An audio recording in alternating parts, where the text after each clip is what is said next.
kita tidak tahu itu bom beneran kah atau memang hanya fake bom kan gitu kan, saya kira sering menemukan ya gitu, segera laporan ke polres setempat.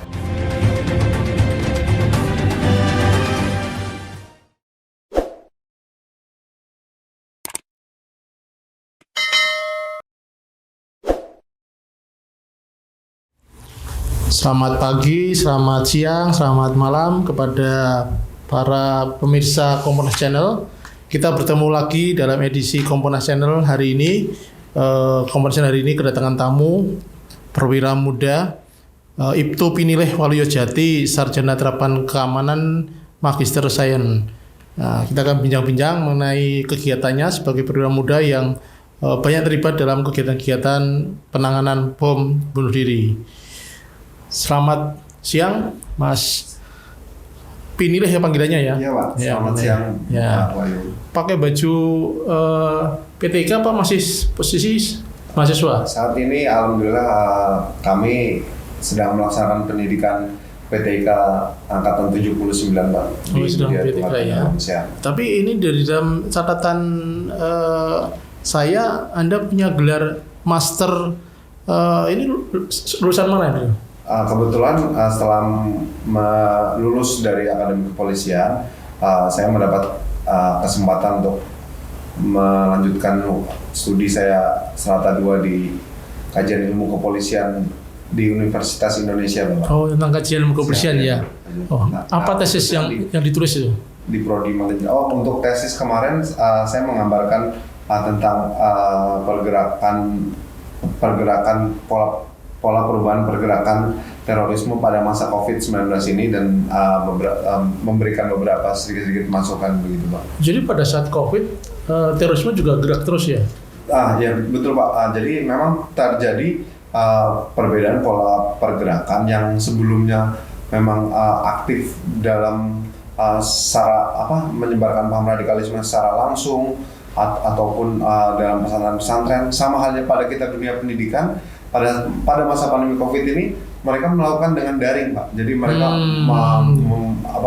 menjejelkan paham-paham radikal itu melalui daring, pengajian pun dibubarkan dan mereka pun masukannya via pengajian online. Dan ya yang paling berbahaya ini adalah membuat narasi seolah-olah pemerintah inilah yang salah akibat virus ini, atau ini karma dari Allah kepada pemerintah Indonesia karena seperti ini. Itu yang bahaya, mereka memberikan narasi-narasi yang negatif terhadap pemerintah untuk menimbulkan paham-paham radikalisme yang betul-betul untuk memicu aksi terorisme nantinya, Pak. Menarik sekali tesis Anda. Tapi ngomong-ngomong, mengapa tertarik dengan tesis tentang terorisme? Apakah memang terkait dengan bidang tugas sebelum di PTK? Ya Pak, kebetulan kami berdinas sebelum di PTK, kami berdinas di Satuan Jibom Pasukan Gegana Korbrimop Polri Pak. Memang apa itu Satuan Jibom? Jibom apa? Penjinakan bom. Oh, Satuan Penjinak Bom pada Pasukan Gegana Korbrimop Polri ya, betul Pak. Oh, jadi memang di Brimob ada juga pasukan yang menangani bom ya? Iya Pak, betul. Apa spesifik tugasnya? Kalau dengan Densus bedanya apa? Kita dengan Densus lebih ke joint task force, kayak kita selalu bekerja sama dalam penanganan teror Pak. Mungkin dengan BNPT juga. Kalau di Gegana ini kan saya sedikit menjelaskan lah Pak, ada apa sih, barang apa sih ini Gegana gitu Pak.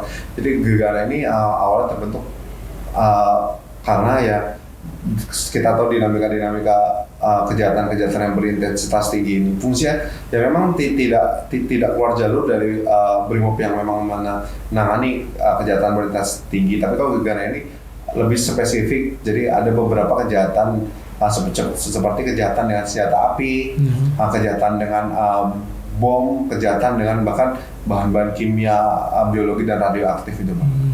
Tidak berebutan fungsi dengan Densus ya? Tidak Pak. Jadi Densus itu spesifik Densus apa saja tugasnya? Kalau mungkin kita sangat-sangat mempunyai hubungan yang baik dengan Densus tersebut kan, dalam penanganan teror, mungkin dalam hal penyelidikan sampai intelijen kan memang di bagian Densus kita membackup, kita melakukan penindakan dan bahkan juga melakukan penanganan bom oleh pada aksi teror itu ya kita bekerja sama dengan Densus Bapak. Jadi intinya Gegana ini membackup apa yang dilakukan oleh Densus ya. Siap ya Pak. Atau bekerja sama dalam penanganan teror tersebut Bapak. Oh begitu ya. Kalau boleh saya tahu, tadi sebut penjinak bom ya. Siap ya. Apa yang dilakukan dan bagaimana latihan-latihannya di Brimob? Oh ya, kalau memang memang karena teror bom ini kan sangat-sangat bahaya lah Pak, apalagi kan kalau memang kelihatan, wah ini ngapain nih, kalau nggak ada bom kita ngapain nih, kok kita kayaknya nggak ada kerja, enggak Pak, karena ya seperti hanya Brimob, ya kita selalu melakukan maintenance skills kita, maintenance kemampuan kita dalam setiap hari. Pasti kita selalu melakukan latihan baik latihan parsial, baik latihan simulasi. Seumpama kita ada temuan barang berupa diduga bom, jadi kita selalu melakukan simulasi itu Pak. Jadi pada nantinya ya kita tidak mengharapkan ada kejadian seperti itu, ya kita antisipasi siap, ya. Ada latihan-latihan simulasi. Siap, betul Pak. Jadi kalau ada masyarakat yang ketahuan bahwa lihat barang yang mencurigakan, itu Brimob turun atau kita yang lapor? Oh ya, kalau gitu memang pasti kalau kita harus langsung sekali himbauan kepada masyarakat, kita memang harus sangat menghindari hal itu Pak. Menghindari dalam arti ya kita tidak tahu itu bom beneran kah atau memang hanya fake bom kan, gitu kan. Saya sering menemukan ya gitu, segera laporan ke polisi setempat, dan polisi setempat juga pasti akan langsung berkoordinasi pada Gegana, baik Gegana di daerah atau mungkin di Jabodetabek di Gegana Koramil Polri ini Pak. Apalagi setelah mungkin ya seperti yang di Makassar kemarin di Gereja Katedral. Memang kalau memang sudah terjadi ya kita sebagai masyarakat udah kita menghindar. Nah, ada prinsip ya if bomb can see you, sorry sir, if you can see the bomb can see you. Jadi sejauh mata memandang kita bisa melihat barang yang diduga bom itu, ya bom juga bakal bisa melihat kita Pak. Jadi segera pergi mencari. Jadi kalau ada bom terjadi, sebaiknya masyarakat langsung menghindar ya, jangan nonton ya. Betul Pak. Yang menjadikan biar Brimob saja ya, melakukan evakuasi dan sebagainya. Ya, memang ada tahapan seperti itu. Memang sejak lulus dari Akpol berminat di dunia ini Gegana atau memang bagaimana? Memang dari awalnya kami memang ingin sekali lah Pak berdinas di Koramil, dan memang kalau melalui Akademi Kepolisian kan kita juga diarahkan melalui tes psikologi. Setelah masuk Brimob, kan Brimob ada dari pasukan pelopor dan pasukan Gegana, kita dites psikologi lagi. Ya mungkin mungkin selain hasil tes psikologi memang rezeki kita untuk mendalami atau berdinas atau rezeki kita di Satuan Jigong, alhamdulillah sampai dari awal sampai sekarang masih di situ Pak. Sebagai perwira muda tentu beda dengan teman-teman Anda yang di fungsi lain ya. Anda harus berkecimpung dengan hal yang sangat membahayakan. Apa suka dukanya ini dibandingkan dengan teman-teman Anda yang di fungsi lain, misalkan lalu lintas atau fungsi awas, sementara Anda baru lulus sudah harus bergelut dengan hal-hal yang risiko membahayakan jiwa sangat tinggi ini. Bagaimana komentar Anda ya? Ya. Pada prinsipnya kalau saya pribadi berdinas dimanapun dalam fungsi apapun pasti mempunyai resiko kan, pasti mau di lantas maupun di reskrim maupun di Brimob itu pasti mempunyai resiko, namanya resiko pekerjaan, dan memang kita harus ambil itu karena memang kita sudah berjanji siap ditempatkan di mana saja dan siap menerima di fungsi apa saja. Memang kalau bukan suka duka sih Pak, kayak memang ya memang kita lebih, karena masih muda, saya mempunyai jiwa yang sangat petualang. Saya siap berangkat kemana aja, ada kejadian di mana kita berangkat, kemana kita berangkat gitu Pak. Jadi saya sih lebih I really enjoy my job gitu. Jadi ada justru kerja dengan ceria ya, jadi menikmati jadi ya. Hobi saya menjadi pekerjaan saya. Jadi hobi pekerjaan. Nah begini, Ibtu Pinilih ya, jadi. Ketika Anda sekarang ini sebagai polisi muda, tentu kan teman-teman Anda yang tidak jadi polisi kan juga seusia Anda ya, usia milenial lah.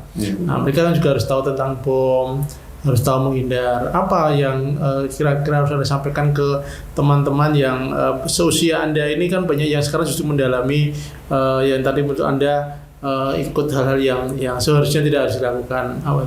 Oh iya, memang banyak sekali, memang tidak bisa dipungkiri para pelaku-pelaku bom bunuh diri ini berasal dari usia yang relatif muda, Bapak, yang memang dan bahkan mempunyai pendidikan yang bagus gitu. Salah satu teknik begitu, Pak. Cuman ya memang imbauannya ya pentingnya sebuah pendidikan atau sebuah literasi itu sangat penting, karena ya memang kontraradikalisasi itu harus diawali dengan pemahaman secara baik dalam dunia pendidikan dan pemahaman yang tepat sekali dalam hal agama, Pak. Karena kan kita kan jadi teman-teman Anda yang seusia Anda ini yang tidak menjadi polisi tapi di masyarakat selain pendidikan juga paham soal agama, sehingga tidak secara tepat ya, sehingga tidak membuat hal-hal yang justru keliru ya. Iya, Pak. Ya. Banyak sekali kelompok mereka banyak sekali membuat narasi-narasi yang mengajak atau membuat masyarakat yang mungkin pada saat waktu tertentu ya kasarnya dia bahasa milenialnya dia dalam keadaan galau. Nah disitulah. Tapi mengapa mereka masih usia muda ada yang tertarik belajar sampai kemudian mau jadi bom bunuh diri itu apa ya di kalangan anak muda? Ya kita sebut itu pengantin, Pak. Pengantin itu ya orang yang membuat itu. Ya memang ya itu, Pak, karena minimnya literasi terus dan mungkin ya nggak cuma bom ya, mungkin kalau latar belakang mereka kenapa bisa bergabung memiliki paham radikalisme ada pasti ketidakpuasan mereka terhadap apa yang mereka dapatkan gitu. Jadi mereka merasa terjadi kesenjangan sosial yang tinggi, kenapa si A bisa ini, si B dengan ini, dan mungkin ada untuk yang saat ini terbaru kan, mungkin kalau yang kita dengar kan, kalau dulu kan doktrin mereka, wah kita akan insya Allah kita mati syahid ketemu 7 bidadari. Kalau sekarang udah nggak laku itu, Pak.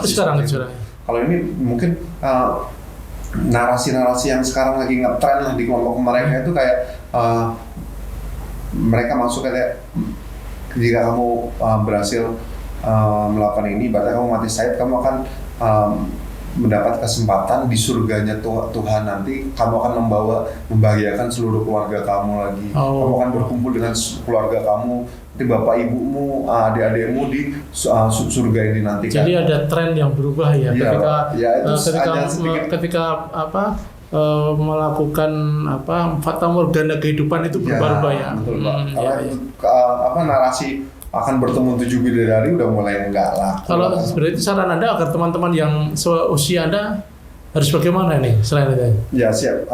Memang ini harus peran serta dari kita pemerintah, dari beberapa stakeholder seperti Polri juga sangat membutuhkan. Jadi harus pemerintah, Polri, kemudian harus bekerja sama. Kan bekerjasama ya. Iya betul, Bapak. Karena memang kan banyak sekali lah hal-hal yang bisa dikembangkan lah kalau sumuran saya ini, Pak. Tidak harus kita merasa kita tidak diberlakukan adil, karena mungkin kan suksesnya seseorang kan memang dibagi dalam beberapa waktu. Tidak ada yang 2 tahun, ada yang 4-5 tahun kita baru mencapai kesuksesan itu. Menurut kami seperti itu, Bapak. Baik, terakhir ini Mas Pinilih ini, Anda kan sekarang polisi muda, perwira muda. Ya. Apa cita-cita di polisi, pengen bagaimana nanti ke depannya jadi polisi? Saya pasti sesuai dengan yang kita kembangkan saat ini, kita akan menjadi anggota polisi yang presisi. Memang kalau dijabarkan sangat luas, Pak. Dan yang pasti saya pribadi menjadi polisi yang akan dicintai masyarakat, bisa dicintai masyarakat, bisa dekat dengan masyarakat. Jadi, dalam fungsi apapun, tidak hanya kita lantas, tidak hanya kita binmas, kita polisi yang bermanfaat bagi masyarakat. Jadi harus dekat dan dicintai ya. Dekat dan dicintai masyarakat dalam fungsi apapun. Baik, terima kasih Mas Ibtu Pinilih Holyojati, Sarjana Terapan Keamanan dan Magister Sains ya, atas bincang-bincangnya. Semoga membuat inspirasi banyak pihak sehingga tidak terjebur kepada keinginan menjadi tadi mati syahid dengan bom bunuh diri ya. Demikian pemirsa Komponas Channel, kita sudah berbincang dengan Ibtu Pinilih Holyojati. Semoga ini menjadi aspirasi Anda dan juga literasi untuk Anda bahwa ternyata ada masyarakat yang sudah berpikiran ingin mati tetapi sia-sia, dan polisi akan segera mengamankan.